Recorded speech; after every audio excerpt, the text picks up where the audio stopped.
Término do dia 27 de março de 2025. Excerto 1. Proponho-me a discutir numa série de artigos os interessantes tópicos que se seguem: a utilidade da União para a vossa prosperidade política, a insuficiência da atual confederação para preservar essa União, a necessidade para a consecução dessa meta de um governo pelo menos tão vigoroso quanto o proposto, a conformidade da Constituição proposta com os verdadeiros princípios do governo republicano, sua analogia com a vossa própria Constituição estadual e, finalmente, a segurança adicional que sua adoção proporcionará à preservação dessa espécie de governo, a liberdade e a propriedade. Ou bem se adota a nova Constituição, ou haverá um desmembramento da União. Será útil, portanto, começar pelo exame das vantagens dessa união, os males inevitáveis e os perigos prováveis a que cada Estado estará exposto com sua dissolução. Assim, este será o tema de meu próximo artigo. Excerto 2. Por meio da PEC 45 de 2019, propõe-se a unificação da tributação do consumo numa mesma base de incidência, com a substituição do IPI, PIS, COFINS, ICMS e ISS pelo Imposto sobre Bens e Serviços. O novo tributo seria instituído por meio de lei complementar em projeto de iniciativa do Presidente da República, encaminhado para apreciação do Congresso Nacional no prazo de 180 dias da promulgação da emenda à Constituição. A partir da leitura dos textos apresentados, atenda ao que se pede a seguir. Responda de que obra foi retirado o excerto 1 e quem foram os autores que escreveram sob o pseudônimo Públios. Aponte suas distinções entre federação e confederação, duas distinções. Indique a diferença entre federalismo estadunidense e federalismo brasileiro quanto à formação histórica ou quanto à origem. Discorra sobre a esquematização geral de repartição de competências legislativas, materiais e tributárias na Constituição Federal. Responda justificadamente se seria possível a alteração das competências tributárias, mediante a eventual aprovação da PEC 45 de 2019, mencionado no excerto 2, no que se refere à substituição de diversos tributos por apenas um, ou se, por outro lado, a federação implica uma imutabilidade das competências tributárias definidas pela redação original da Constituição Federal de 1988. Quanto ao primeiro tema, eu confesso que desconheço quem seriam os autores, a quem pertence esse excerto. No entanto, ele fala acerca de um federalismo que fortalece a União enquanto ente central e sistematizador ou uniformizador das medidas adotadas no país em toda sorte de campo, seja políticas públicas, competências legislativas, etc. Quanto ao segundo ponto, as diferenças entre federação e confederação. Na federação, existe uma união indissolúvel de estados federados ou estados partes que formam uma unidade, enquanto na confederação tem-se aí uma pluralidade de federações que se unem em prol de algum objetivo comum e, portanto, existe aí várias nações soberanas integrando um mesmo grupo ou conglomerado de países. Em relação à federação, existe a soberania que, enquanto federação, o ente central, a União, ou o Estado membro, por assim dizer, possuiria, não os seus estados partes, os entes federativos que o compõem, não, mas a própria federação como um todo. Já a confederação, essa soberania, apesar de preservada em relação aos estados partes, ela não se figura em relação à confederação em si. A soberania é de cada um dos Estados-partes que se conglomeram para essa finalidade, não da confederação. A diferença entre o federalismo estadunidense e o brasileiro, quanto à formação histórica ou quanto à origem, se dá justamente na forma em que essa organização dos Estados-membros se deram. Segundo alguns doutrinadores, a diferença é essencial, porque enquanto no Brasil essa federação ela se formou por uma desaglutinação, ou seja, por um estado que era único e se subdividiu em vários outros, ou como a doutrina também prefere chamar, o federalismo brasileiro é um federalismo centrífugo. O federalismo americano é aquele que passou de vários estados independentes, autônomos, soberanos, a um só, ou seja, foi por aglutinação, ou como também preferem os doutrinadores, um federalismo centrípeto, de maneira que os estados nos Estados Unidos possuem maior autonomia e liberdade legislativa do que aqui no Brasil. É certo que no Brasil também nenhum dos entes federativos possui hierarquia sobre outro, mas as competências legislativas se bipartem de tal forma que a centralização das competências pertence à União. E aqui eu já respondo o ponto 4, em relação à esquematização geral das competências legislativas na Constituição Federal.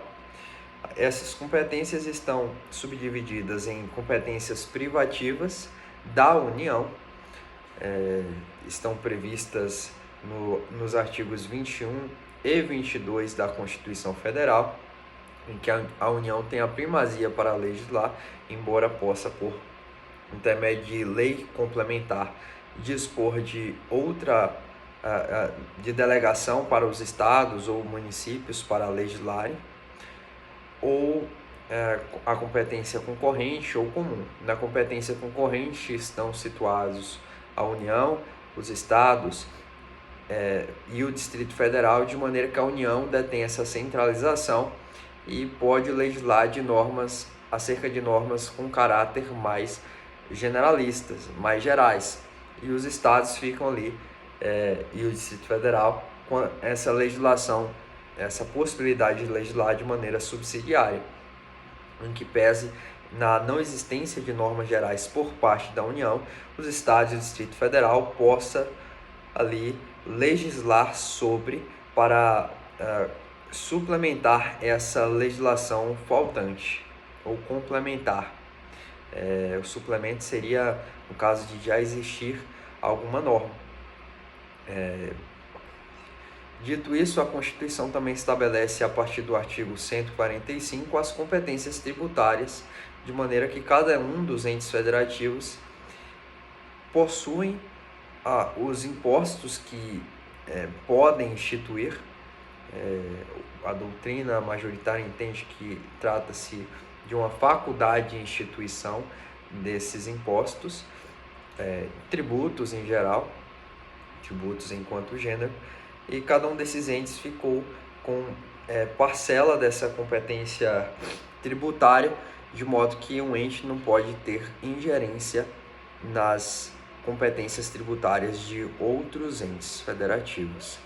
Não haveria problema ou dificuldade do ponto de vista jurídico da unificação de tributos nos moldes da Constituição Federal de 88, de maneira que não ofende o princípio federativo, essa união de impostos justamente em um só instituto ou um só imposto, na medida em que é a própria Constituição que estabelece que essa competência tributária, a própria Constituição estabelece a competência, e por meio de emendas à Constituição ela pode ser alterada, desde que se siga os ritos previstos na própria Constituição. Não haveria dificuldade em relação a essa nova esquematização de tributos. não há uma imutabilidade das competências tributárias da maneira como definida na Constituição, justamente porque a Constituição, uma das suas modalidades interpretativas é a modalidade científico-espiritual. A Constituição ela está em constante adequação com a realidade imposta e muitas vezes a realidade complexa do sistema tributário nacional vai de encontro aos objetivos da Constituição, como, por exemplo, estabelecer uma sociedade livre, justa, solidária e igualitária, e a complexidade do sistema tributário pode dificultar os objetivos da nação como um todo. Então, não há impeditivo, na medida em que a federação e o princípio republicano implicam uma constante evolução e mutabilidade para se adequar aos novos tempos que a sociedade impõe ao Estado brasileiro como um todo. Seguindo aqui para a próxima questão. Considere a seguinte situação hipotética. O COAF recebeu comunicações de determinada instituição financeira que alertavam a existência de transações de clientes nas quais haviam indícios de lavagem de dinheiro. Buscando elaborar o relatório de inteligência, o COAF requisitou da instituição financeira dados que identificassem os clientes envolvidos nas transações. O banco forneceu as informações juntamente com os extratos bancários relativos apenas às operações suspeitas. De posse dos documentos, o COAF, após análise dos dados, concluiu haver indício da ocorrência da lavagem de dinheiro e compartilhou os relatórios de inteligência com o Ministério Público. A partir desses relatórios, o Ministério Público colheu provas que revelaram a prática da lavagem de dinheiro. A partir da situação narrada, considerando a disciplina atinente ao COAF, a Constituição Federal de 1988 e a jurisprudência do STF, responda de forma fundamentada aos questionamentos a seguir. Primeiro questionamento: qual é a finalidade do COAF? Discorra acerca da autonomia do COAF e sua vinculação administrativa. O COAF ele é um órgão integrante da administração pública e previsto na lei de lavagem de capitais como órgão relativamente autônomo. Ele possui sua autonomia de atuação, muito embora ele seja vinculado ao Ministério da Justiça. Houve essa desvinculação legislativa para integrá-lo ao Ministério da Economia, mas essa vinculação novamente se reverteu e se deu na época em que se trocou o nome COAF pela UIF. Depois essa nomenclatura foi retomada juntamente com a vinculação ao Ministério da Justiça. Quanto ao segundo questionamento, a instituição financeira agiu corretamente ao fornecer ao COAF as informações necessárias à identificação dos clientes e ao enviar apenas os extratos parciais relativos às operações suspeitas. O COAF pode quebrar o sigilo bancário e fiscal de clientes envolvidos em operações supostamente ilícitas. Bom, a lei de lavagem de capitais entende que, no caso de suspeita de crimes de lavagem de dinheiro, seguido pela jurisprudência do STF em repercussão geral, nesses casos é necessário que se forneça um relatório completo das movimentações financeiras realizadas, não havendo aí que se falar em quebra de sigilo, mas havendo a necessidade de requisitar essa quebra de sigilo, o COAF necessitaria de invocar o Poder Judiciário para tal. Há uma reserva de jurisdição nesse sentido,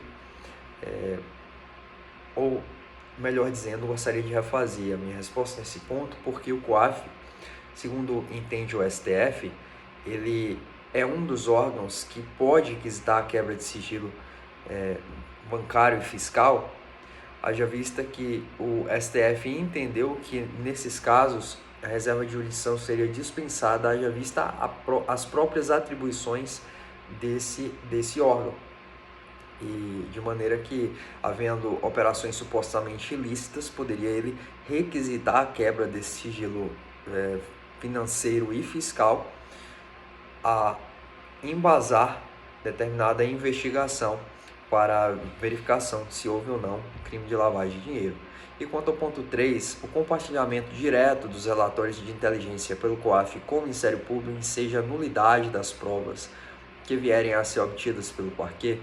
Não, segundo decidiu o STF, ainda em tema de repercussão geral, possibilitando expressamente o compartilhamento direto e não implicando esse compartilhamento numa quebra da estrutura sigilosa que deve ter nesses dados recolhidos ali, de maneira que o Ministério Público também deve resguardar o devido sigilo, tudo isso em prol da comunicação e efetiva resolução de crimes que a Constituição e a legislação de regência visa reprimir.